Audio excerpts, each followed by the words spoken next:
The sharing cart is a great tool if you want to copy a few items from one course to another. It should be noted, however, the sharing cart should not be used for copying quizzes, as this can create issues by duplicating the entire quiz bank. In order to add the sharing cart to your course, first select Turn Editing On. Then scroll down to Add a Block and select Sharing Cart.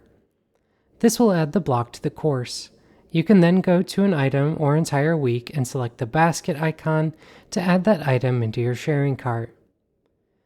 Once you have added the item or items to your sharing cart, those will be available in any course you have a sharing cart block added to.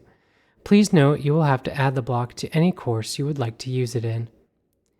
Once this is done, all you have to do is click the copy icon next to the item you want copied, and then click the down arrow in the box of the week or topic you would like to put them in. If you're looking to copy over an entire course, consider putting in a help desk ticket for a course import so we can help you with that.